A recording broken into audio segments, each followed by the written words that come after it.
come on in and spend some time with the film hobbyist. My name is Lydia, and I love movies.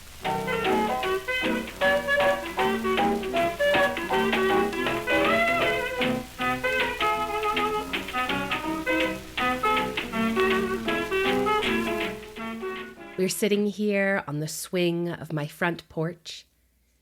It's a wooden bench suspended by chains from the portico, where we can enjoy the sounds of the breeze but be sheltered from the chill.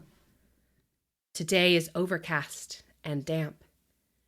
It rained last night, and it will probably rain later today, but for now, everything is green and refreshed, the kind of spring day that is best enjoyed with a cardigan and a cup of tea.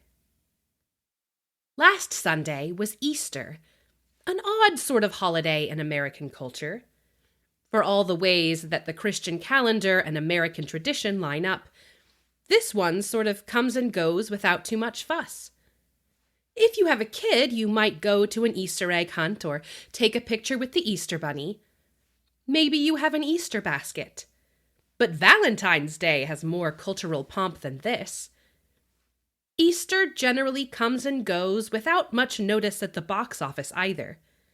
There's usually some kind of religious-themed film made for the Christian market, often by the Christian market, but it doesn't make too much of a splash in the cultural conversation as a whole. Last year, though, we actually got an Easter-themed and set movie for a widespread audience, and it released on Thanksgiving of all things. That would be Wake Up Dead Man, written and directed by Rian Johnson, the third of his Benoit Blanc Knives Out mysteries. Rian Johnson is a pretty interesting filmmaker. He's from the same school of directors as Quentin Tarantino, Wes Anderson, and Edgar Wright, these postmodern filmmakers who build a pastiche of old styles and genres to create something new. Tarantino obviously pulls most from kung fu, westerns, blaxploitation, and crime. Edgar Wright from horror and action. Wes Anderson from 60s and 70s cinema, the films of Hal Ashby especially. But Johnson has less of a distinct visual style and more of a distinct storytelling angle. Johnson loves subversion and irony. His first film, 2005's Brick, is an old-school, hard-boiled detective story, complete with a morally complicated protagonist and a femme fatale, all performed in mid-20th century cadence. Except the whole movie takes place in a contemporary California high school. That hard-boiled detective and femme fatale? Teenagers. The plot of this film is layered and twisty and gritty enough to belong to a neo-noir, too gritty for the Hays Code era, but the fact that these are kids talking like Humphrey Bogart and Lauren Bacall adds a whole layer of irony, putting the movie at arm's length. The teenagers take everything deadly seriously, but there's even a scene where the protagonist has a negotiation with a local drug kingpin at the kitchen table of his suburban house while his mom serves them milk. It adds a bizarre moment of levity to an otherwise serious story. And Johnson loves that kind of distance, to throw a joke in what should be a serious moment. In the right project, this is magical. In the wrong project, well, that's how you get The Last Jedi. Much has been said about Johnson's Star Wars movie. I'm not going to go too much in depth here. I will say briefly that I don't think it's the worst Star Wars movie ever made. Rise of Skywalker is an abomination. And that some of its imagery and thematic discussion is really, really interesting. Unfortunately, it's a mess. The good stuff is undercut constantly. Some of its thematic material doesn't work at all. And most of the problems come down to one issue: Star Wars must be sincere. The premise for Star Wars is inherently silly. As film essayist Patrick Willem says, "This is a movie about space wizards intended for children. It's space opera with over-the-top themes and drama, and it works because it takes itself seriously. If you subvert it, if you treat it with irony, it all falls apart." And so the problem with The Last Jedi is that it is both trying to make a Star Wars film and subvert a Star Wars film, and that just doesn't work. And thankfully, it doesn't. Instead of a Rian Johnson Star Wars trilogy, we got Knives Out, a 2019 whodunit introducing Daniel Craig as Benoit Blanc, a flashy detective with an over-the-top Southern accent, a love for bizarre idioms, and a passion for show tunes. Knives Out is a sumptuous film, with really showy filmmaking and an incredible ensemble of memorable characters played by phenomenal actors. It is delightful. And it really showed that Johnson has a mastery of the whodunit genre, which makes sense. Mysteries are entirely about subversion. If, when a story starts, you already know who is going to die and who is going to kill them and how they're going to do it and how they get caught, well, goodness, where's the fun in that? The delight of a mystery is the way it uncovers these things in order to surprise and astonish. And a surprise is a subversion of expectation. If you think the maid killed the Lord, and then you discover it was actually the princess and that she was secretly his ex-lover, well, that's a subversion. And a good subversion is one that is a well-built surprise that conveys meaning in its twist. The mystery genre, and even the whodunit genre, contains a lot of variation. This means that every Benoit Blanc film can be wildly different in tone and style, and that each film can also do incredibly interesting things with how its stories are told. Knives Out subverts the traditional whodunit formula by telling us who did it at the end of Act 1. The rest of the movie is more interesting and complicated as a result. Glass Onion, the sequel to Knives Out, essentially shows the story twice, replaying the film from a different perspective after a midpoint reveal, giving a lot more context and intrigue. And because the mystery genre welcomes subversions, delights in it even, both of these innovations make the films more at home in the genre. Frankly, Rian Johnson could continue to do weird and interesting whodunits for the rest of his career and be completely embraced by both mystery fans and film critics. Because he isn't just telling fun stories, he's also telling thematically rich ones. Knives Out and Glass Onion aren't just subversive in storytelling, they're also subversive in theme. Knives Out tackles the topic of generational wealth and its corrupting influence on human character. Its protagonist is the daughter of an undocumented immigrant, and it is entirely about flipping those class dynamics on their head. Glass Onion is a satire about tech multi-billionaires, influencers, and industry disruptors, how all this flash and self-made aggrandizing is just a distraction from their hollow centers. Again, this commentary is at home within the mystery genre, the whodunit specifically. Have you ever heard the phrase, "the butler did it"? It's an old joke about a trope that the butler will always be revealed as the murderer of the wealthy victim, because it is quite frequently a wealthy victim. It is a statement about class. There has always been some anxiety among moneyed individuals over the fact that they are served by an army of lower-class individuals in whom they must trust, and who could also just kill them or steal from them. And the whodunit genre puts that anxiety out in the open. What if your servant is trying to kill you? Or what if it is instead the demure nobleman? What evil could wealth and class hide? This genre has always had a political streak of social commentary. Rian Johnson made that part of the Benoit Blanc package.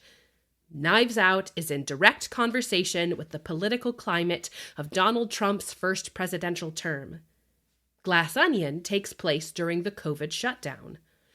Topical political conversation is always going to be a part of these films. So I have to admit, I had concerns leading up to the release of Wake Up Dead Man. Not necessarily with the film itself. The initial trailers indicated that this film would be a gothic mystery, all dark forests and old churches. If you'll recall, while I have a complicated relationship with horror, in that I am intrigued by its thematic content while having an incredibly low scare tolerance, I love gothic stories. There are many reasons, but chief among them is the sublime, that dark thrill of old buildings and unexplained phenomena and dark, stormy nights. Gothic storytelling and mystery have a long, close-knit relationship. A key feature of the genre is the reveal of dark secrets, which quite frequently play out as a mystery. The popular novels of Anne Radcliffe, published in the late 18th, early 19th century, feature the pursuit of supernatural intervention, always revealed, Scooby-Doo style, to be the result of human design. And so the prospect of a sublime-drenched whodunit from Rian Johnson struck me as very exciting. No, what concerned me was the clear church setting of the film. Knowing that a feature of these films is a critique of American societal and political institutions, a subversion of cultural values, it was pretty clear to me that this film would be critiquing Christianity. Now, to be clear, there is much to critique about American Christianity, whether that is the history of abuse in the Catholic Church, or the misuse of scripture to support the institution of slavery, or televangelists and their greed and manipulation of the vulnerable. There's much to critique currently, with how comfortable certain American Christian thought leaders are with cozying up to power. And, funnily enough, that critique can come from the text of the Bible itself. It's been really interesting recently to watch people who eschew religion, and especially resent Christianity, discover the 25th chapter of the book of Matthew, where Jesus tells a story about how, on the day of glory, he will judge all the nations based on if they fed the hungry, welcomed the stranger, and looked after the sick, because whatever you did for the least of these, you did for me. Likewise, when you look through American history, you find that the text that was read in bad faith to support slavery also inspired enslaved Black Americans to escape to freedom, like the people of Israel fleeing slavery in Egypt. You will also find that the American Catholic Church has had a long relationship with workers' rights, civil rights, and other social programs, all based in biblical, theological thought. In other words, the history of American Christianity is complicated and nuanced, even in the current moment. But the portrayal of Christianity on film has a tendency to be less so. There are lots of reasons why. The culture of American evangelicalism doesn't really understand art for art's sake. There's a streak of practicality that allows for art wrapped around a sermon, but little else, which means filmmakers who grow up in that cultural context will frequently, understandably, hold resentment toward it. Then there are the culture war frustrations, which I don't need to get into here. Very little of this is actual persecution. Much of it, as I said, is justified. But it does get old after a while. I'm a Christian. I love Jesus, and I care about the actual words of the Bible. They are very important to me and have had a huge impact on how I live my life and care for my community. I also support films like Spotlight and The Magdalene Sisters, which are honest about abuse in the church. And I think the portrayal of American Christian culture in Saved and Easy A is a valuable part of the social conversation. But that's not all Christianity is, by a long shot. So while I knew Wake Up Dead Man would be an excellent mystery, I also knew that Rian Johnson, who went out of his way to criticize religious institutions in The Last Jedi, would be using this story to subvert and criticize Christianity's relationship to American culture. But I forgot an important factor. As I said earlier, the butler did it was once an effective trope, bringing to light class anxiety. But that was so long ago that we actually don't have record of it. Incredibly quickly, it became such a common twist that it ceased to be subversive. There was no commentary on class anxiety. It was just an eye roll. Frankly, if you tried to do a Butler Did It reveal today, unironically, your story would be dismissed. Maybe you could do it with a wink, but it would be hard to do it while genuinely commenting on anything. In the same way, portraying a Christian who's a hypocrite or an antagonist is so common in film that there's no surprise. In 2023, in response to an episode of the TV show The Last of Us, actor Rainn Wilson, a practitioner of the Baha'i faith, tweeted that as soon as one character started reading from the Bible, I knew that he was going to be a horrific villain. Could there be a Bible-reading preacher on a show who is actually loving and kind? What do you do when a twist, a good moral Christian is actually being a terrible person, is so common that it's no longer a twist? What happens when the subversion becomes the mainstream? Why, as Rainn Wilson commented, you approach the subject with goodness and sincerity. Wake Up Dead Man tells the story of Judd Duplessis, a young Catholic priest who is sent by his bishop to be the assistant pastor at a small congregation in upstate New York under Monsignor Jefferson Wicks. Wicks is exactly the sort of figure one would expect in a story meant to critique and subvert religion. He prominently displays 4 out of the 7 deadly sins, although I could make a case for both gluttony and sloth. And if he wasn't played with relish by the Oscar-nominated Josh Brolin, he would be a fairly stock character who has appeared in dozens of religiously themed films. Wicks is known for lambasting sermons, where he targets individuals in the congregation and heaps shame and rage on their person and story in order to cast them out and build a twisted, wagon-circling inner ring of parishioners. He is, in a very real sense, a representative of many of the problems with American Christianity.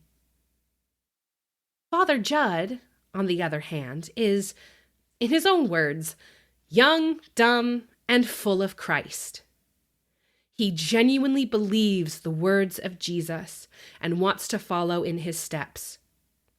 In the film's opening scene, he describes how Jesus came to heal the world, not fight it, with arms outstretched, not clenched into fists. Words that so resonated with my husband and I, that we had to pause the film and stare at each other, open-mouthed, flabbergasted, at a movie ostensibly made by an atheist for stating what we understand about our religion so positively. This isn't to say that Wake Up Dead Man is meant to be an evangelistic sermon. Counter to Father Judd is Detective Benoit Blanc himself, who wastes no time explaining that he's a committed atheist who believes the Bible is a collection of fairy tales perpetuating harmful stereotypes, and that there is nothing he would rather not do than attend an Easter service. As a figure of the rational, a character whose knowledge and perspective is meant to be completely trusted and respected, he offers an excellent countermeasure to Father Judd's genuine belief in Jesus' love, sustaining grace, and call to compassionate care. But Father Judd is our primary protagonist, the character from whose point of view we see the story. He is flawed. We could have a long, entirely separate conversation of his sins and what they relay about many Christian institutions, but he is also genuinely repentant, willing to own his wrongs, confess to them, and accept their consequences, which makes him even more of a compelling character to see in a mainstream movie. Johnson also uses Judd's faith to provide this film's structural mystery subversion, his innovation on the genre.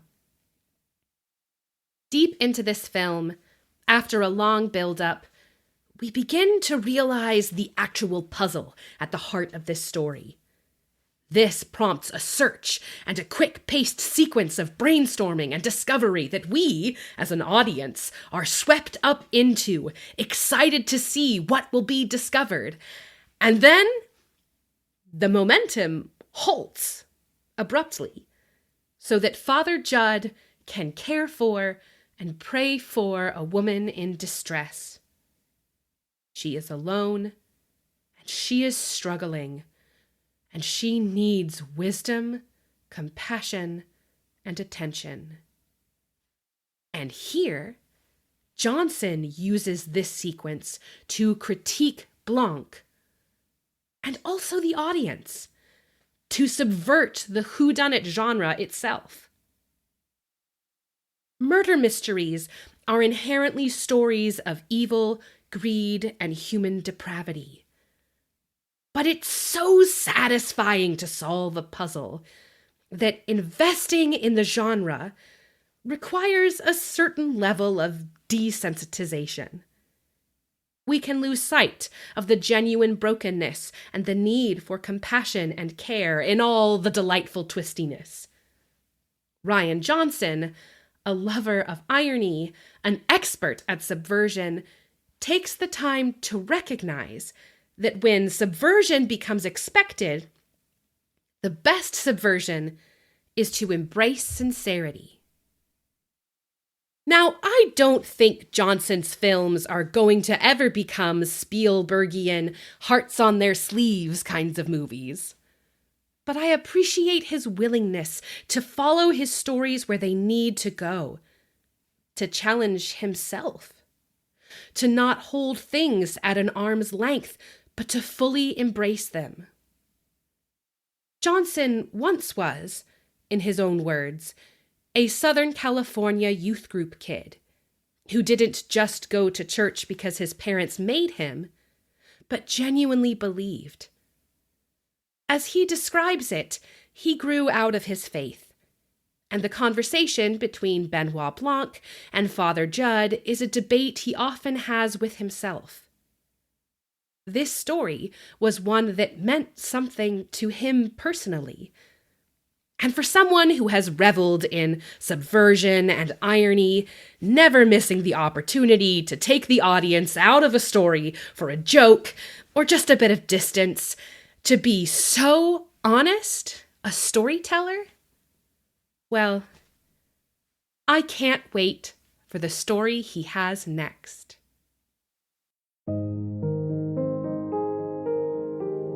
Thanks for coming.